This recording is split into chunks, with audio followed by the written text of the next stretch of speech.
Sud Radio, le grand matin week-end, 6h-10h, Maxime Liédo. Il est 9h20 sur Sud Radio et l'actualité en plus, comme chaque samedi, vous en avez l'habitude, se tourne du côté des États-Unis ce matin. Bonjour Richard Verly. Bonjour. Éditorialiste international, journaliste également et correspondant pour le quotidien suisse Blick et auteur de ce livre que je recommande vivement, surtout en cette période de fête, cette Amérique qui nous déteste, c'est aux éditions Nevikata. Et on est obligé de se plonger aux États-Unis avec l'actualité qui nous frappe à l'instant et c'est hélas le bon mot parce que Donald Trump s'est vanté lors des premières heures de la journée de mener une attaque massive en Syrie, après la mort notamment de 2 militaires le week-end dernier et d'un traducteur. Là, ça y est, on est à nouveau sur le Trump puissant qui n'hésite pas à intervenir avec des moyens militaires et technologiques sans engager d'humains, mais bien décidé à se faire respecter partout sur la planète, Richard Verly. Oui, c'est tout à fait ça. C'est la politique, on pourrait dire, de la vengeance, c'est la loi du talion. Et c'est d'ailleurs ce que lui dit. Tout à fait. C'est vraiment la géopolitique selon Trump. Il est le patron de la première puissance mondiale. Vous n'avez pas d'autre solution que de lui obéir ou en tout cas de ne pas vous en prendre à ses troupes. Alors après, est-ce que ça peut marcher ? Ça marche peut-être, on va le voir dans le cas de la Syrie, dans le cas d'un pays qui est en transition, qui est extrêmement vulnérable en ce moment. Je rappelle qu'il a reçu à Washington c'est ce que j'allais vous dire. C'est avec une pays avec laquelle, on va dire, il a provoqué une certaine ambiguïté parce que beaucoup, et je vous pose la question, était surpris quand même de voir le nouveau dirigeant syrien débarquer à la Maison-Blanche avec le passé qu'on lui connaît. Alors je pense pas qu'il y a d'ambiguïté. Donald Trump, il a toujours été clair sur une chose. Peu lui importe la nature des régimes. Peu lui importe, il faut le répéter, qu'il soit démocratique, islamiste, ça ne lui importe pas dès lors qu'ils servent les intérêts des États-Unis et dès lors qu'ils sont des interlocuteurs fiables pour la Maison-Blanche. Voilà. Il a convoqué, il a fait venir Ahmed Al-Shara aux États-Unis, il l'a quand même fait rentrer par la petite porte à la Maison-Blanche, vous vous souvenez, pas par le perron principal, en lui disant sans doute, écoutez, maintenant vous devez être l'allié des États-Unis, vous êtes dans notre camp, ça veut dire aussi vous êtes l'allié ou entre guillemets vous ne faites pas de misère à Israël, et à partir de ce moment-là, tout se passera bien. Et ce qu'on voit maintenant, ce sont des frappes contre l'État islamique. Je rappelle que Ahmed Al-Shara, il n'était pas affilié à l'État islamique, il était affilié plutôt à Al-Qaïda, donc une autre branche de l'islamisme combattant, et donc je ne suis pas du tout étonné. Est-ce que ça marche, ce système Trump ? Écoutez, on va voir. Au Venezuela, c'est un peu la même chose. Il tape, il propose maintenant, on voit qu'il déploie des forces spéciales dans les pays environnants. C'est toujours la même chose, c'est on veut bien avoir un gouvernement en place qui ne vous est pas officiellement opposé, mais à condition qu'il vous obéisse. L'actualité aux États-Unis, c'est également ces dossiers Epstein, donc de ce nom du milliardaire pédocriminel également, qui vont avoir forcément des conséquences françaises, parce que beaucoup de Français aussi s'y intéressent, et un peu par la pression du Congrès, pas un peu, par la pression du Congrès, l'administration Trump a dû déclassifier des centaines de milliers de pages de ce dossier. On y voit notamment l'ancien président Bill Clinton. Comment interpréter cette séquence par rapport à la personnalité de Donald Trump, Richard Verly ? Donald Trump, dans cette affaire, il est mal pris. On le sait tous, parce qu'on a tous vu les images qui le montrent avec Epstein. On a tous compris qu'il avait une familiarité très grande avec cet homme. Et d'ailleurs, mais plus que d'autres célébrités sur le sol américain ? Oui, absolument, parce que c'était 2 New-Yorkais, c'était 2 milliardaires de la même époque. C'est Epstein qui achète une villa à proximité de Mar-a-Lago. Donc on est vraiment dans un contexte d'extrême complicité. Un microcosme. Absolument. Par contre, ce qui n'a pas fait surface, c'est ce qu'on appelle aux États-Unis le fameux smoking gun, c'est-à-dire le document qui prouverait que Trump était aussi présent lors des parties sexuelles de Epstein avec des jeunes femmes. Ce qui semble être beaucoup plus embarrassant du côté de Bill Clinton, où les photos, alors peut-être certes dégagées volontairement par l'administration Trump, semblent le montrer dans des situations beaucoup plus compromettantes. Alors de la part de Bill Clinton, bien évidemment, j'allais dire, ce n'est pas étonnant, c'est exagéré de dire ça, mais il y a toujours eu un doute sur les fréquentations de Bill Clinton. Vous vous souvenez le scandale Lewinsky, etc. Beaucoup ne savent pas qu'il y a 2 personnes sur la photo officielle, comme dirait l'autre. Voilà, et moi je pense que ce qui est en train de se passer, c'est que contrairement à ce qu'on pensait et contrairement à ce qu'on peut attendre d'un état de droit, le département de la justice aux États-Unis aujourd'hui est aux ordres de Trump. Madame Pam Bondi, la procureure générale, est une de ses grandes fidèles. Le patron du FBI, Kash Patel, est aussi un de ses fidèles. Donc on ne peut pas attendre de ces gens qu'ils traitent l'affaire Epstein, je dirais, avec objectivité.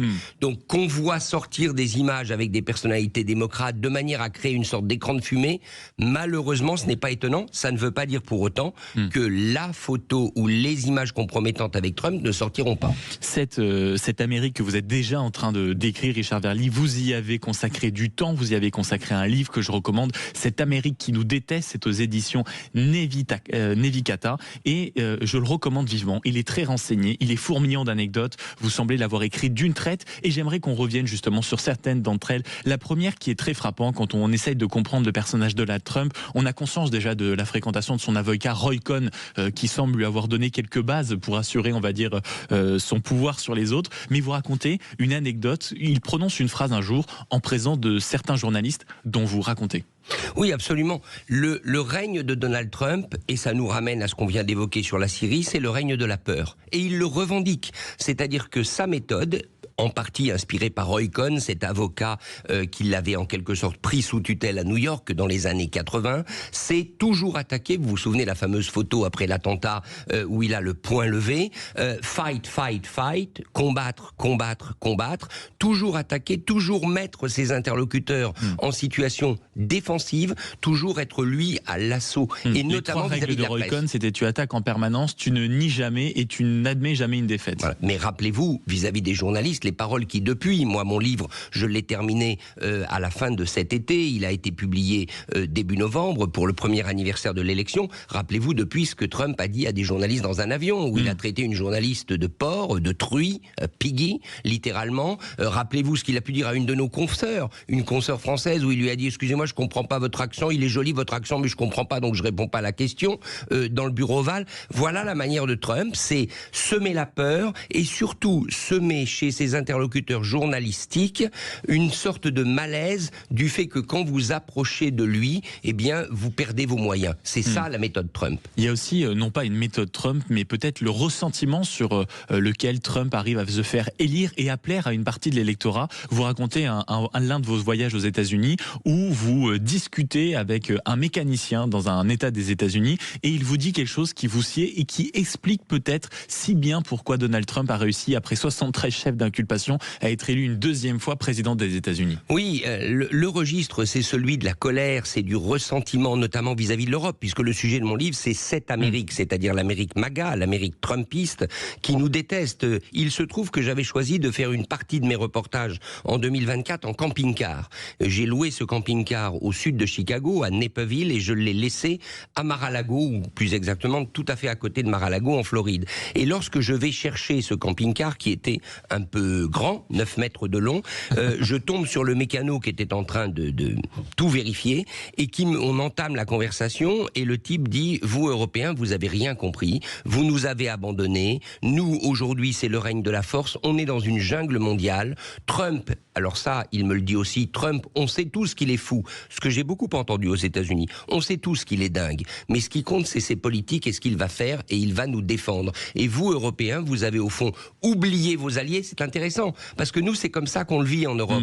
On vit la situation comme celle d'un allié qui nous a abandonnés. Alors que eux ressentent l'inverse. Exactement, eux ressentent l'inverse, parce que dans l'esprit des Américains, y compris des gens, j'allais dire, ordinaires, les Européens doivent quelque chose à l'Amérique. Ils lui doivent les années de protection, les décennies de protection, et nous ne rendons pas, au fond, ce que nous devrions donner à l'Amérique, et ils ont ce ressentiment. S'ajoute à ça la colère, parce que c'est un pays, et c'est ce que m'a dit ce garagiste, on l'oublie trop vite, c'est un pays qui a été fondé par la colère, et aussi sur la domination, disons-le, des Blancs sur tous les autres. Et qu'est-ce qu'on voit aujourd'hui ressortir à la faveur du Trumpisme? C'est quand même une forme de suprémacisme blanc et chrétien. Et il y a une autre forme de domination, celle des États-Unis sur un autre continent, celui de l'Europe. Et c'est très présent également dans votre livre. Et on l'a vu la semaine dernière, à ce même micro, on discutait de cette note de l'administration américaine qui parlait d'effacement civilisationnel. Vous racontez notamment ce coup de fil où à Dodge, quelqu'un d'important dans l'administration américaine prononce le mot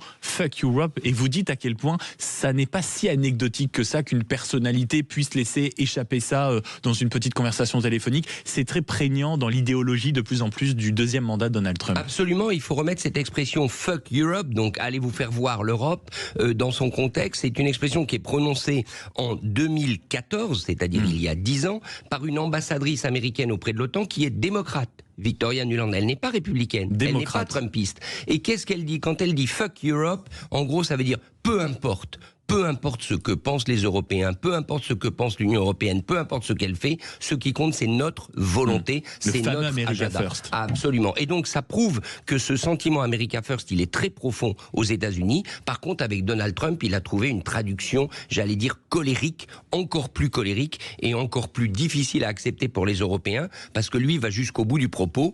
Lui, il ne dit pas seulement vous devez être nos alliés, il dit vous devez être nos vassaux et nous obéir. Et donc toute cette Amérique que vous décrivez, vous le faites encore mieux par écrit, mon cher Richard Verly, auteur de Cette Amérique qui nous déteste. C'est aux éditions Nevicata. Et je recommande également vos papiers sans flagornerie que vous publiez régulièrement sur vos réseaux sociaux, parce que vous êtes éditorialiste international et le correspondant France-Europe pour le journal Blick. Et donc tous vos articles apportent cet éclairage si suisse et si précieux sur tous les événements qui bouleversent notre monde actuellement. Merci beaucoup d'avoir été dans ce studio Maxime. ce matin. Donc auteur de Cette Amérique qu'on déteste, c'est un livre à mettre sous le sapin. Dans un instant, on va revenir en France, sur nos autoroutes, sur nos points de blocage, dans nos campagnes avec ces agriculteurs qui continuent la mobilisation.